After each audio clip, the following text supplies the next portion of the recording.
and again.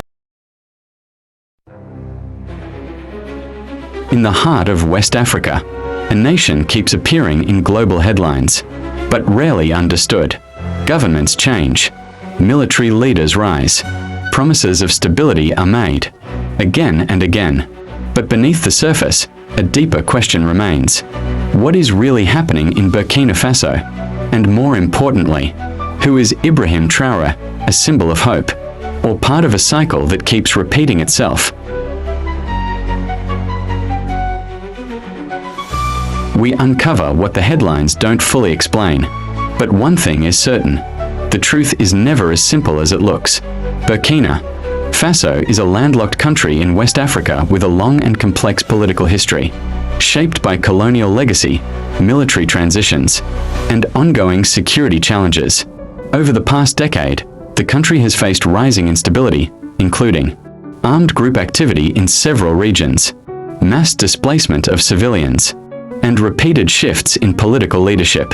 In 2022, the world's attention turned sharply toward Burkina Faso when a young military officer, Ibrahim Traoré, came to power following yet another political transition. To some, he represents a new generation of leadership. To others, he raises difficult questions about military rule and democratic governance. But behind these headlines lies a deeper story, one that is often simplified or misunderstood. And to understand what is truly happening today, we need to go back to where it all began. To understand Burkina Faso today, we have to look at the foundations of its political instability. Since gaining independence in 1960, Burkina Faso has experienced a long pattern of political transitions, many of them involving the military. Different leaders have come and gone, some through elections, others through force. This cycle created a political environment where power was often unstable, and trust in institutions remained fragile. But the deeper issue was not only political leadership. Over time, new security threats began to emerge across the country, especially in rural regions. Armed groups expanded their presence, exploiting weak governance and difficult terrain. Entire communities were forced to flee their homes. Schools were closed in some areas, and daily life became increasingly uncertain for thousands of civilians. Yet despite these growing challenges, public understanding of the situation remained fragmented, shaped mostly by brief news, reports and political statements. And here is where the story takes a more complex turn. Because while the world was watching Burkina Faso through headlines, inside the country, frustration was building. In many countries, political dissatisfaction leads to protests or elections. But in Burkina Faso, something different began to happen behind the scenes. A shift was forming within the military itself, and very few people outside the country noticed it coming. By 2022, tensions had escalated significantly.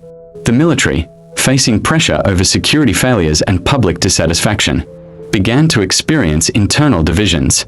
It is in this environment that Ibrahim Traoré emerged, a young officer whose name would soon become central to Burkina Faso's future. To supporters, he represented urgency, change, and a break from the past. To critics, he represented uncertainty and a reminder that military transitions always carry risks. Burkina Faso had entered a new and unpredictable phase in its modern history, and what came next would reshape the country's political landscape once again. Was this the beginning of stability, or just another chapter in a repeating cycle? In September 2022, Burkina Faso entered another dramatic turning point. A young military officer, Ibrahim Traoré, assumed leadership of the country following internal military developments that removed the previous transitional authority.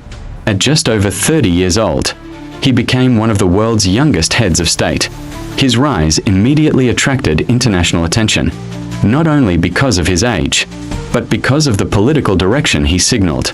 In his early public addresses, Traoré emphasized several key themes: restoring national security, reasserting sovereignty in decision-making, reducing reliance on external partners, prioritizing internal solutions to internal problems. To many citizens, These messages felt urgent and direct, a reflection of frustrations that had been building for years. Supporters saw him as a symbol of a new political era, a leader willing to confront long-standing challenges head-on. But as his leadership gained visibility, global observers began asking different questions. International reactions to Burkina Faso's transition were mixed. Some viewed it as part of a broader pattern in West Africa, where military-led transitions had become increasingly common in recent years. Others expressed concern about the implications for democratic governance and long-term institutional stability. The tension between these perspectives created a complex narrative. For some, it was about security and sovereignty. For others, it was about democratic continuity and governance standards. And between these two viewpoints, the reality on the ground remained complicated. As Traoré's leadership continued, one central question began to dominate analysis. Can a military-led transition deliver long-term stability in a country facing deep structural security challenges? This question does not have a simple answer, because the situation in Burkina Faso is not shaped by one factor alone.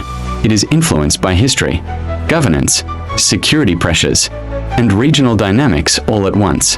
While public speeches highlight vision and direction, there are deeper realities that are harder to capture in headlines. Security challenges continue in several regions. Civilian life remains affected, and political expectations continue to rise. So the question becomes even more urgent. What is actually changing inside Burkina Faso? Beyond the official narrative? That is where the next part of this investigation begins. While political speeches and international debates continue, the most important part of this story happens far away from microphones and cameras. In many parts of Burkina Faso, daily life is defined not by politics, but by survival. Rural communities in several regions have faced repeated disruptions caused by insecurity. Roads become difficult to access. Some schools have been forced to pause operations in certain areas, and many families have had to relocate multiple times in search of safety. But even in this uncertainty, life continues. Markets still open in the morning. Farmers still try to work their land. Families still try to rebuild normality. This is the contradiction at the center of Burkina Faso's reality. A country in transition. While ordinary life refuses to stop, official statements often focus on progress, stability, and national recovery efforts. But on the ground, experiences are not uniform. Some regions report relative stability improvements, while others continue to face serious disruptions. This creates a fragmented reality, where the story of the country depends heavily on where you are standing. And this is where analysis becomes difficult, because both realities can exist at the same time. In modern conflicts and political transitions, information itself becomes part of the struggle. What is reported internationally is often condensed into short headlines. What is experienced locally is complex, slow, and uneven. This gap creates misunderstandings, and sometimes conflicting interpretations of the same situation. And Burkina Faso is no exception. As the transition continues under Ibrahim Traoré, expectations from different sides continue to grow. Supporters expect faster improvements in security and sovereignty. Critics expect clearer political pathways and institutional stability. Between these expectations lies a difficult challenge: delivering results in a situation where conditions remain unstable. But there is still one final layer to this story that we have not fully explored. Because beyond politics, beyond security, and beyond international reactions, there is a deeper question shaping the future of Burkina Faso. What kind of system is actually being built during this transition?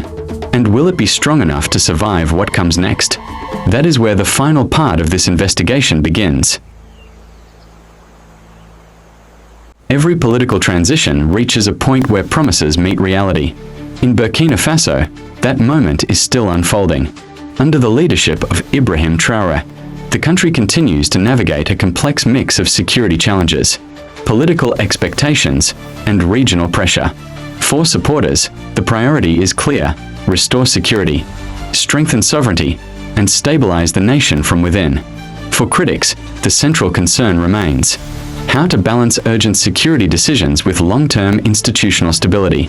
Burkina Faso's current path reflects a difficult balance that many countries in similar situations face.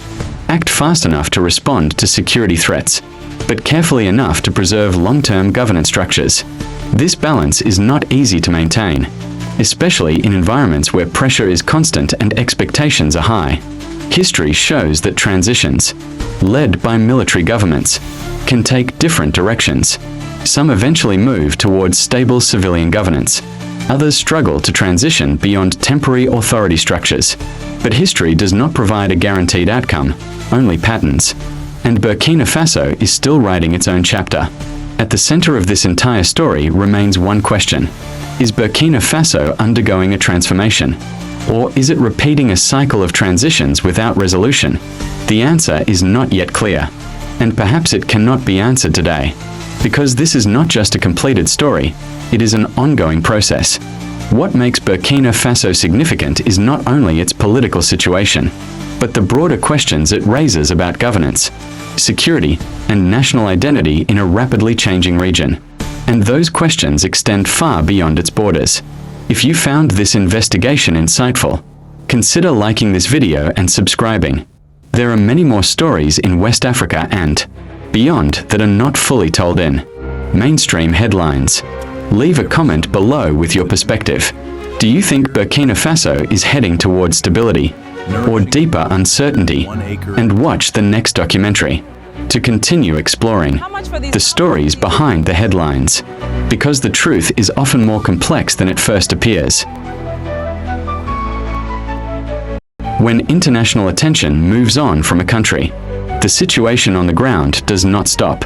In Burkina Faso, daily life continues under conditions shaped by both uncertainty and resilience. What is often missing from global coverage is the human dimension, the quiet persistence of ordinary people who continue to adapt, work, and rebuild despite instability. News cycles tend to simplify complex realities. They focus on major political events, leadership changes, and security developments, but they rarely capture the slow, ongoing experiences of communities living through those changes. And that gap between headlines and lived reality is where misunderstanding often grows. Burkina Faso is not a finished story. It is a nation still navigating its direction, politically, socially, and structurally. Leadership, including figures such as Ibrahim Traoré, will be judged not only by intentions or speeches, but by long-term outcomes that can only be measured with time. The most important question is not only what is happening now, but what these events will mean years from today. Will this period be remembered as a turning point towards stability? Or as another chapter in a long cycle of transitions? If you watched until the end, thank you. This investigation is part of a larger effort to understand stories beyond headlines. If you want more deep dive documentaries like this, make sure to subscribe. And as always, stay curious, question deeply, and look beyond the surface. Because history is not only written by leaders, it is also shaped by those who seek to understand it.